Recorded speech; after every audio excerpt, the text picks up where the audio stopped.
The first thing I learned many years ago as an executive leader is that you must be a master storyteller as a CEO. There's a difference when you say, yeah, I heard this movie is good versus I saw this movie. It's amazing. You got to see it.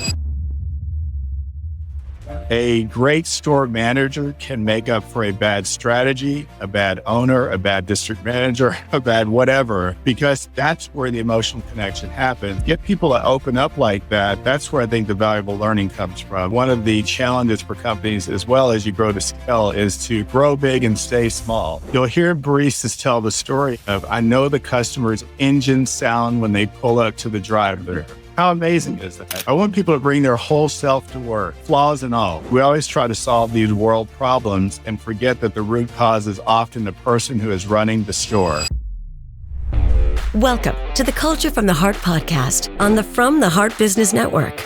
In a business world where employees and customers crave authenticity and trust, hosts Larry Levine and Darrell Amy are on a mission to find and showcase heart-centered executives and the companies they lead. You are about to hear an inspiring conversation with a visionary leader that's bringing heart into the workplace, empowering employees, serving their clients, and uplifting communities, all to create true success. This is Culture from the Heart. The movement starts here. Let's begin. Welcome to Culture from the Heart. I'm your co-host, Darrell Amy, here today with Larry Levine, and we're joined by Joe Thornton, CEO of Scooters Coffee, where they are connecting through love, humility, integrity, and courage. Joe, it's great to have you here. Thank you, Darrell. Thank you, Larry. It's great to join you today. Oh, it's our pleasure. We're in for a treat, let me tell you. Yeah, absolutely. And as a Scooters customer, I'm looking forward to hearing your answer to this question. What does Culture from the Heart mean to you? Oh, that's a big question, Darrell. It starts with, I'm going to use the word empathy. I think in our lives, when we get close to a situation, we're likely to be more empathetic. It's no different than when we have someone that passes away in our family and the grief we go through versus, frankly, if it's someone we don't know, it's a different feeling. And I think when we're close to our business, when we're close to our people, when we're close to our customer, things just change. We realize that the emotional connection matters more. One of the things that I do every day is I have what's called a daily cup of Joe, which is a cultural additive that I didn't know what that was going to look like when I came on board. But the coolest thing about this story is that it was day 5 when I started at Scooters Coffee as president, and I was touring one of our warehouses. I had sent out a couple of the quotes of the day, is what I called them at the time. And one of the warehouse managers stopped me and said, I love those quotes you're sending out. You should call it Daily Cup of Joe. Like, that's brilliant. So that's how it came to be in the coffee business. It just makes perfect sense. But the basis for that, and where I think this ties into culture, is that we have to acknowledge that we're all going through something every day, whether it's personally related, whether it's professionally related. And I think relating to people as human beings, it just opens so many doors. We talk about people being authentic and being vulnerable, but that starts with leaders. And the more authentic and vulnerable we are, the more likely our people are going to be. It's just how things work. And so I'm very intentional about that. And I think culture and leading from the heart is you have to actually put your heart into it. You have to actually show a little emotion. And I think a perfect day, as I've said often to people, is you laugh and cry. You experience the range of emotion. Staying in the middle is, I guess you can survive, but that's not really living, in my opinion. I think showing people, kind of your full self just changes the relationships that you have. Oh, this is wonderful. And I want to zero in on one of your core values, Joe, and that's love. I'm just curious, how do you see love playing a big part in the culture at Scooters? Yeah, one of the things I remember early in my career, a leader said something to the effect, I'm paraphrasing, when you come to work, leave your problems at the door, so to speak. And I realized as I've gone through my leadership journey, you're going to miss something when you do that. I want people to bring their whole self to work, flaws and all. And so yesterday I stopped into a meeting. 2 of our operations executives were meeting, having a one-on-one, talking about some topics. I knocked on the door, went in. And I said 2 things. First, I want to thank you for the work that you've been doing. The franchise town hall call we had the week before was outstanding. Some of the things that you shared were great. And I also came here just to give you a hug. And so that's what we did. And then off I went. And I think it's okay to just be a human being at work. And I think the thing that executive leaders in particular have to remember is that people are watching every single thing you say and every single thing you do. And those should be in concert with each other. Because again, when you tell people one direction, you behave differently, then it's a confusing message to the teams. But love is a strong word. In fact, as we were working through our core values years ago at Scooters Coffee, we went from these long, preambles down to 4 words. And love resonated in a way that I think is different than most companies. Most don't even dare use the word love. Yeah. And we lean into it because it is about loving our customers. It's about loving our franchisees, loving our employees.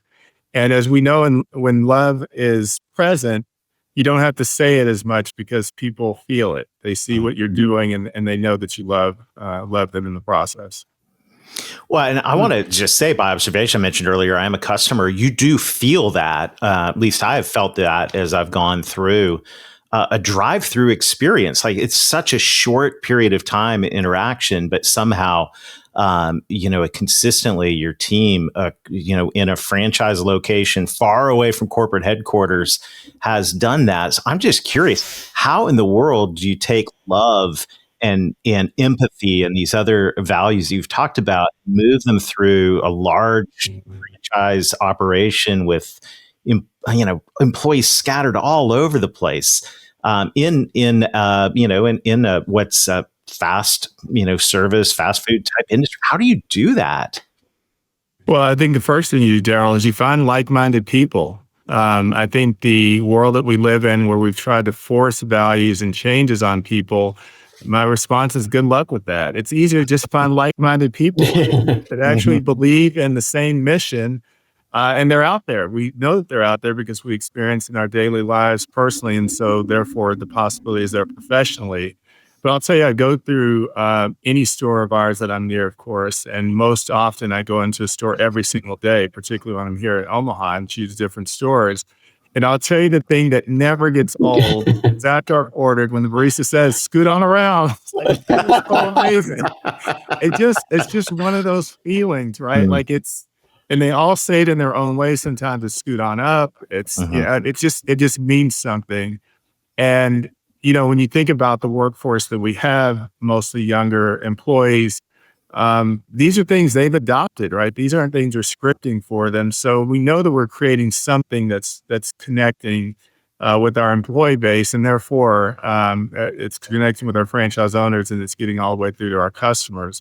But we do recognize that no matter what business model you're in America, it could be the hardware stores, it could be where you go for your household items. You go into those places maybe 7 times a year, 7 times a quarter, maybe if you're really frequent, 7 times a month. We have people that come 7 times a week. It's a different relationship in the coffee businesses. There's nothing that's even close to it. And it gives us this opportunity to connect with people differently. And one of the stores that I go through, the barista I see in the morning is Mary. And then there's the store manager, Jess, who's there, often kind of back up to the window. And one day I was waiting on the beverage and Mary stepped away. And so Jess, the store manager's in the window, and we just had a few seconds and said, "Hey, what's going on in your life?" And she paused for a second. She's like, "I just got engaged." I'm like, "That's amazing," right? That conversation doesn't happen, all due respect, in a hardware store at a typical QSR restaurant window. It just doesn't happen. So I think there's so much to love that shows up in different ways. And these values, like when you find the right people, it's not really heavy lifting. This is just the way they behave. And you know what's interesting about this is you have a short window of time to actually do this, which means you got to connect real fast and you got to relate real fast to your customers. Yeah. And what better way to do it is show them love. One of the coolest things is that when it's stores that have established a customer base, perhaps same store manager, same employees, it's that level of consistency. you'll hear baristas tell the story of, I know the customer's engine sound when they pull up to the drive-thru. How amazing is that? Yeah. And then they commit to memory what that person's drink is. And like, Joe, would you like your usual today? There's just nothing like it. No, that's good. And they may know if the customer needs a new muffler or something's wrong with their vehicle. Hey, we're going to take a quick break. And we come back, we're going to continue this great conversation about the culture at Scooters Coffee. Let's be honest, finding the right people and building the right culture, that's the holy grail for every leader. That's why we recommend Titus Talent, because they don't just fill seats. They help you build teams that thrive. With their partnership plans, you get more than just hiring help. You get a committed team by your side that helps you attract top performers and retain them. They bring strategy, data, and a human touch to talent optimization. No guesswork, just results. So if you're ready to invest in your people and create a culture where everyone wins, head over to culturefromtheheart.com/talent to learn more. That's culturefromtheheart.com/talent. Your culture is your competitive advantage. Design it with Titus Talent. You're listening to Culture from the Heart. We're here with Joe Thornton, CEO of Scooters Coffee. Joe, this is an amazing conversation. And as we were in the break, I was just thinking about how you have this amazing opportunity to interact with people over and over and over again. What's beautiful to me, and I'm curious your thoughts on this, is I see how the culture is flowing literally from the corporate office through the franchisees all the way down into the individual locations and customers. So tell me more about this. This is a really amazing thing that I think a lot of companies struggle with to even get the culture out of the corporate office to the branch offices. Other than putting the right people on the team, which is brilliant, how else do you do that? Yeah, I think you have to, one, keep the message very simple and recitable. The chance of someone living a culture or values or whatever the mission is that they can't recite is low. So making it pretty simple, our core values, integrity, love, humility, and courage. We often talk about in that order, and when we train our employees and in franchisees, the easy way to remember that is, I love hot coffee. Integrity. Right? And it just breaks through. That's good. Right? Yeah. That's good. Yeah. Breaks through. But we also talk about, our brand promise and our mission, to create amazing experience for each life we touch, and amazing people, amazing drinks, amazingly fast. That's literally all of our culture. Everything I just said, that's it, top to bottom. People can understand what that means. Now, there's a lot of work that goes under each of those, but the most difficult thing for any organization, particularly as you scale, is to keep the connection from the executive team all the way through the frontline employee as simple and seamless as possible, clear mission driven, what matters most. And I think we've done a good job of doing that. One of the challenges for companies as well as you grow to scale is to grow big and stay small. I can tell you we've said that at a few places I've worked at over the years, but what happens often is you grow big and get big. Unless you are incredibly intentional about culture, it doesn't mean you get every decision right, but you at least filtered it through the lens of the culture, your chances of getting it right are much higher. Last thing I'll say on this, which I think matters significantly in our business model, is local relevance. And our franchise owners largely start out operating one store. We've had some that have grown to scale, but about half of our franchisees own one store. And many of them are operating stores in the towns that they're from. And it's just a different kind of connection, and really leveraging that. That means they're creating jobs in the community, they're hiring people from the community. Some great stories of people who've gone to the high school in the town they live, and now they're the franchise owner. And obviously that creates a whole different level of loyalty that frankly can't be replicated by other business brands. So we love that part. That's also a little bit of the secret sauce of how the culture lives all the way through. There was a franchise owner who opened a store last year. Him and his wife, small town they grew up in, opened the store. But as they were building the store, they sent me a picture as they were framing the kiosk, the store. They were writing their names in the framing. And much the way you do when you build a house. Like, no one does that in retail, right? You're not going to have a general contractor of a corporately built structure writing names in the framing. So this is what makes it unique, culturally. That's cool. You know what? You know what? I love the acronym because I love hot coffee as well, Joe Thornton. So He's got it. I got it. I got it. That's ingrained in me now. But as you think about, a lot of driving the acronym as far as I love hot coffee, I think about replacing the coffee part of this with community. Is I love, right? And I'll just say my community. So how does this get integrated from, I'd just be curious, from a franchise owner, how do they embed your core values as they bring the message behind Scooters Coffee out into the community? Well, we spent a lot of time with them in the development phase, from the first conversation, which is Discovery Day, which we call Be Amazing Day. From there, we actually bring the owners into Omaha for owner immersion, and we spend days with them in the lab, in the stores, in the offices, talking through who we are, why we do what we do. And then along the journey, there's pre-development managers, construction managers, real estate managers, all supportive in different ways. And then obviously the operations and training team come into play, including trainers that are literally in their store training their employees days before opening and days after opening to really embed those core values. And of course, these are trainers that have worked in our stores. Some have been operators, but are steeped in our culture. So we feel strongly that even as we're branching out into new markets, that's one of the ways that we start to tie the culture together right from the beginning. So we got amazing people, we got amazing drinks, and we've got amazing experience. Culture and experience, tie those two together for us. Yeah, I think in the end, one of the fascinating questions that businesses have to ask, and franchise has a wrinkle to it, is who is the customer? And often in B2B or B2C businesses, we talk about everyone along the route who could be the customer. But I feel strongly, and our executive team has got alignment, that the customer is the customer, that we all have to be pointing to that person.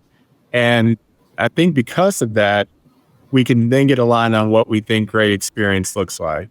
And, you'll hear words like memorable, but someone brought that up recently. That's a strong word, but it's even stronger, unforgettable. So sometimes it's just trying to put it in a way that you can evoke a feeling. And I think for companies, it's so much of the work has to be around, sure, building a strategy. We've got a framework for strategy, but what does that mean for experience? What do we want people to feel with the brand? And I think that helps companies then think, are you delivering on that? And what do you have to change in terms of product mix or branding or whatever those things are? So we've tried to work the equation backwards. If I were in the drive-thru, what do I want to experience? Especially if I'm coming through 4, 5, 6, 7 times a week into this business.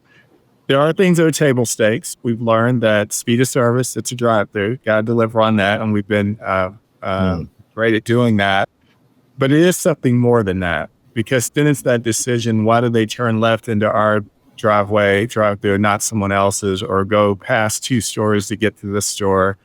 We know so much about experience. And the thing that is kind of the secret sauce as we're learning through all of this, but frankly, I've learned it in every boardroom I've sat through, is we always try to solve these world problems and forget that the root cause is often the person who is running the store. They control culture in a way that I think we sometimes underestimate. A great store manager can make up for a bad strategy, a bad owner, a bad district manager, a bad whatever, because that's where the emotional connection happens. And case in point, you could go to one of your Scooters Coffee locations nearby and have an amazing experience, drive 2 miles down the road and visit another store and have the worst experience you've ever had. And you say, well, what's the difference in the two? Everything is the same except the person leading the store. That's why that's so important. So that's one of the ways we're intentional about tying culture all the way from the headquarters down to the experience in the store, because that person does so much to create these unforgettable experiences for customers. Hey, I'd just be curious really quick, Joe, let's just say, and I'm making a number up on this, just depending on the length of, how many cars are in line, let's just say from the time somebody places an order to the time they receive their nice hot cup of coffee, if that's what they choose, and then they leave, say that's a couple minutes. How would you want them to feel? In other words, they grab that coffee, they've gone through the whole experience, they make a right-hand turn, they just drive around the corner, they stop and they go, oh my gosh, Yeah. that was one of the best experiences. How do you want them to feel? Yeah. And it's interesting, Larry, because it depends on where people are at in that moment, right? Yeah. You might be dealing with a tragedy and this was your safety net. This was a safe place to come. Or, and we've heard the stories, they lost a pet and their pet used to come through and get a pup cup every day. And so this was their way to kind of honor their lost pet, right? Or a reminder, or, there's been so many stories like that. And so all that to say, wherever they are in their emotional journey, making it better, right? Someone could be having a great day and then we do something that makes them laugh out loud. Or it could be that someone has had a really, really tough morning or afternoon and they just needed to get the experience of Scooter's Coffee and take a deep breath. Just turn the corner and take a deep breath or sigh, but then be a little better than where they were before. And that's not easy to deliver on, but we feel like it's possible. And we see it every morning when baristas are engaging with customers and talking about how the soccer match go yesterday, or, I know you just sent your daughter off to college. How are you feeling today? I mean, you hear these things real time as you're standing in our stores. Yeah, I think that goes back to the beginning where you're talking about empathy. Love can't be tone deaf, and neither can that experience. Well, before we continue, a quick word from our sponsors. And when we come back, we're going to continue this great conversation about culture at Scooter's Coffee. For many CEOs, sales feels like a black box. You've got visibility into marketing metrics, financial dashboards, operational KPIs. But when it comes to the sales team, it feels like guesswork. That black box, it's costing you, because if you can't see what's happening, you can't fix what's broken or fuel what's working. That's where the Sales Index steps in. It opens the black box of sales and shows you the real story. Who's thriving, who's struggling, where they need help, and how much revenue is being left on the table. You'll get clear, actionable data on sales behavior, mindset, and team culture, so you know exactly where to invest and how to drive growth. So stop flying blind. Go to salesindex.ai and mention Culture from the Heart for 10% off an index of your sales team. Sales Index, because when sales stops being a black box, you start unlocking real sales results. Thanks for supporting our sponsors. Now we're back with Joe Thornton, CEO of Scooter's Coffee. Joe, this is such an incredible story, and I love hearing the behind the scenes of the experience that I mentioned earlier that I've experienced myself. And I know we've got leaders listening in from all different kinds of industries across B2B, B2C, government, you name it. And I know many of them are thinking, okay, that's great, but how would I take something like this and implement it in my organization? So what would you say to the leader of an organization who doesn't have people driving through, getting their cup of Joe every morning? What can they take away from this? What would you say to other leaders listening and going, man, I want some of that? Yeah, there's a couple things. The first thing I learned many years ago as an executive leader is that you must be a master storyteller as a CEO. And like any other parts of our work structure, for the things you're not strong at, find someone on your team who's strong at it. But it's a muscle to develop like any other. I had a conversation with the store manager recently, and we were talking about some upcoming training sessions, getting her feedback, but it morphed into a different conversation because she actually said, oh, by the way, last Friday, my point of sale went down. And, this is one of our busiest stores in the entire company. And she said, I had a decision to make in the moment. So I decided for the rest of that Friday afternoon, as it turns out, she was down all day Saturday and part of Sunday. She decided to tell her team that we're going to do an honor system. We're going to still give people everything that they normally come for, their drinks, their coffee, their food, and we'll let them pay us back later. Of course, you didn't know how long that was going to go, but the follow-up was the most amazing thing.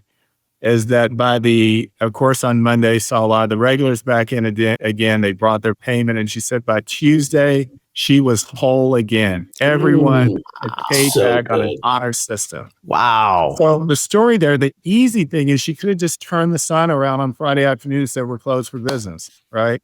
But she just built loyalty that's almost like anything else I've ever heard. And one of the things I learned many years ago is leaders telling me around a round table as I was moving up to the next level of an organization. I said, what could I do differently? And they said, you've got a bigger scale now, tell more stories. And I think as a CEO, that's so important to tell people what's possible. Often what we miss is what's possible. The other thing I think is interesting, and this is important as you build out teams, is to give your team the ability to give you feedback, because I say as a CEO, one of the biggest challenges are blind spots. They happen all over the business. But in particular, in those moments with the current team I've had where I've wanted to perhaps be more direct or dive into some of the challenges we've had, they'll say, remember the thing you said to us in the beginning as I formed this team, which was, I am the inspirer in chief. So keeping in that mindset, what does that mean? It's when you walk in the store, it's not talking about if a shelf is dirty, it's how are you doing? How's the customer experience? What can we do better to make the experience better? How's your team? What are you missing? All right, as an owner, what can we do differently? All of that matters in the psyche of how people think about culture, how they think about experience. And so just staying in that mindset as a leader, I mean, sure, you're going to have to manage financials. There's those moments for all those things, quote unquote, behind the scenes. But where you're the leader in the face of an organization, you must be culturally oriented, or you cannot expect that to be the DNA of the culture. Oh, this is so good. And speaking of leaders, Joe, and I just really believe leaders have the ability to impact and influence like none other. So when you think of impact and influence, who have been some of the most influential leaders that have had an impact on your career? Yeah, it's an interesting question, and my answer will be different than you probably expect. It's every one of them. Oh, Because every level has mattered. Some of the yeah. best insight I've ever had was from a barista, a district manager, a regional director. Along the way, certainly I've spent lots of time with other executive leaders, and what I think has been helpful there is that I asked them to talk about their pain, the things they missed, the things they would do differently, and those things have helped me understand the cultural part of leading, and especially leading from the heart. And when you get people to open up like that, that's where I think the valuable learning comes from. The structural part of being a CEO or hearing people talk about the business, it really isn't that different. But how people decide to lead is truly different. Lead is different. And I think it's almost every conversation I've had, there's been something that's come out of it. And I often do ask the question down in an organization that usually gets up, which is what keeps you up at night? And what's on their mind is probably not something I'm thinking about. And so that's been incredibly valuable. So it's kind of everyone. Oh, that's beautiful. Well, there's your value of humility in action right there, folks. Joe, thank you so much for joining us today. This has been an incredibly inspirational conversation, and I can't wait to go get my next cup of Joe at Scooters. Appreciate you today. Excellent. Thank you, Darrell. Thank you, Larry. Oh, it's our pleasure.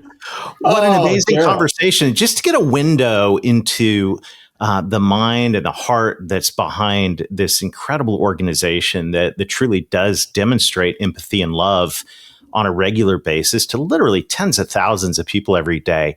Just an incredibly beautiful story here. And what's interesting about this is just the short window of time that a barista has to actually build their values into it. It's amazing. I can't wait to have my cup of Joe, Darrell. Well, it makes me think that if a barista